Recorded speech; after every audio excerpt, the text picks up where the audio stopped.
বাড়িতে গাজর আর সুজি ও নলেন গুড় থাকলে চটজলদি এই পিঠেটা বানিয়ে দেখুন। খেতে এতটাই ভালো হয়, একবার খেলে এর ভক্ত হয়ে যাবেন, বারবার খেতে চাইবেন। যাকে খাওয়াবেন প্রশংসা করতে বাধ্য এবং সবাই রেসিপি জানতে চাইবে। তাহলে দেখে নিন আজকের সহজ রেসিপি। নমস্কার বন্ধুরা, সাথী কিচেনের সবাইকে স্বাগত জানাই। আজকের রেসিপিতে গাজরের নতুন ধরনের একটি পিঠে আপনাদের সঙ্গে শেয়ার করব। তার জন্য এখানে নিয়ে নিয়েছি কয়েকটা গাজর। গাজরের খোসাটাকে প্রথমে ছাড়িয়ে নিতে হবে এবং মুখটাকে কেটে বাদ দিয়ে গাজরগুলোকে ধুয়ে পরিষ্কার করে নিয়ে তারপরে একটা গ্রেটার দিয়ে গ্রেট করে নিতে হবে। আর এই রকম ছোটো ফুটোওয়ালা গ্রেটার দিয়ে একেবারে মিহি করে গ্রেট করবেন, তাহলে এটা খেতে বেশি ভালো লাগবে। আর গ্রেটার না থাকলে অবশ্যই এটা মিক্সার গ্রাইন্ডারে ছোটো ছোটো টুকরো করে নিয়ে একটু ব্লেন্ড করে নিতে পারেন। তারপরে একটা কড়াইতে দিয়ে দিলাম 1 চামচ ঘি। ঘি ভালোভাবে গরম হয়ে গেলে এর মধ্যে গ্রেট করে নেওয়া দুটো গাজর দিয়ে দিলাম। গাজরগুলোকে ঘিয়ের সঙ্গে একটুখানি সময় ভেজে নিতে হবে। গ্যাসের আঁচটাকে একেবারে কমিয়ে দিয়ে 2 থেকে 3 মিনিট সময় নিয়ে গাজরগুলোকে একটু ভেজে নিলে গাজরটা দেখবেন বেশ সুন্দর নরম হয়ে যাবে এবং গাজরের মধ্যে যে জল ভাবটা থাকে সেটাও একেবারে চলে যাবে, শুকনো শুকনো হয়ে যাবে। তখন এর সঙ্গে মিশিয়ে নিতে হবে ফ্রেশ নারকেল কোড়া। এটাতে নারকেল কোড়া দিলে খেতে কিন্তু দারুণ লাগে। এইভাবে একবার বানিয়ে দেখুন, টেস্ট দুর্দান্ত হবে। তারপরে দিয়ে দিচ্ছি সুজি। নারকেল কোড়া ও সুজি একসঙ্গে গাজরের সঙ্গে মিশিয়ে নিয়ে আবারও 1 থেকে 2 মিনিট সময় নিয়ে মিডিয়াম টু লো আঁচে একটু ভাজতে হবে। এতে সুজির কাঁচা গন্ধটাও চলে যাবে এবং একটু ভেজে নিলে পিঠেটা খেতে আরও বেশি ভালো হয়। সব কিছুকে ভালো করে মিশিয়ে 2 থেকে 3 মিনিট সময় নিয়ে একেবারে লো ফ্লেমে একটুখানি সময় রান্না করে নিলাম। তারপরে এর মধ্যে দিয়ে দিচ্ছি তরল দুধ। দুধ দিয়ে বানালে অবশ্যই এর টেস্টটা বেশি ভালো হবে। আর দুধ যেহেতু দিয়ে বানাচ্ছি, সঙ্গে সঙ্গে কিন্তু এর মধ্যে গুড় অ্যাড করবেন না, তাহলে দুধটা ছানা ফেটে যেতে পারে। আগে দুধ দিয়ে সুজি ও গাজরটাকে বেশ ভালো করে রান্না করে নিন। যখন দেখবেন একটা সফট ডো রেডি হয়ে যাচ্ছে, তখন সবশেষে মিশিয়ে নিতে হবে নলেন গুড়। আর এর মধ্যে 1 চিমটে লবণ দিয়ে দিচ্ছি। যে কোনো মিষ্টি জাতীয় জিনিসে অল্প একটু লবণ দিয়ে দেখবেন তার মিষ্টত্ব আরও বেড়ে যাবে।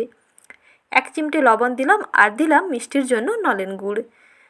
এই নলেন গুড়ের সেন্ট কিন্তু দুর্দান্ত লাগবে। এই পিঠের মধ্যে নলেন গুড়ের সেন্ট এতটা দুর্দান্ত লাগবে, খেতে দেখবেন দারুণ লাগবে। কিছুক্ষণ পর্যন্ত কন্টিনিউয়াস এই রকম হাতের দিয়ে নাড়তে থাকতে হবে, তাহলে সব কিছু বেশ ভালোভাবে রান্না হয়ে যাবে। তারপরে দেখবেন একটা সফট ডো রেডি হয়ে যাবে এবং মিশ্রণটা একটা ডোতে হয়ে গেলে কড়াই থেকে সম্পূর্ণ ছেড়ে চলে আসবে। ততক্ষণ পর্যন্ত রান্না করে নিতে হবে। গাজরের বিভিন্ন ধরনের পিঠে কিংবা বিভিন্ন ধরনের রেসিপি আপনারা ট্রাই করেছেন।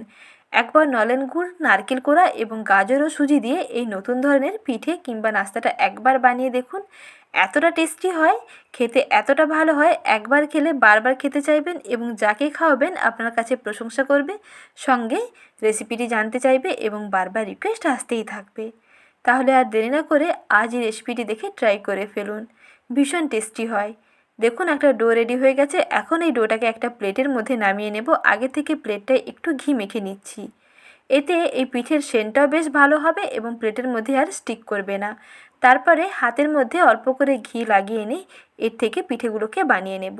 একটা ছুরির সাহায্যে ছোট ছোট চৌকো চৌকো করে কেটে নিতেও পারেন, যেটা সুবিধা হয়, না হলে এইভাবেও বানিয়ে নিতে পারেন। হাতের মধ্যে অল্প অল্প অংশ নিয়ে দেখুন এইভাবে শেপ দিয়ে একটু চৌকোনা এবং একটু লম্বা করে একটু শেপ দিয়ে বানিয়ে নিচ্ছি। আপনারা আপনাদের পছন্দ মতো যে কোনো ডিজাইন দিয়ে বানিয়ে নিতে পারেন, টেস্টটা একই থাকবে। আর না হলে এই প্লেটের মধ্যে ডোটাকে ভালো করে প্রথমে চ্যাপ্টা করে নিন, তারপরে ছুরি দিয়ে ছোটো ছোটো চৌকোনা কিংবা বরফি আকারে কেটে নিন। যেটা সুবিধা হয় সেই মতন করে কেটে ফেলুন।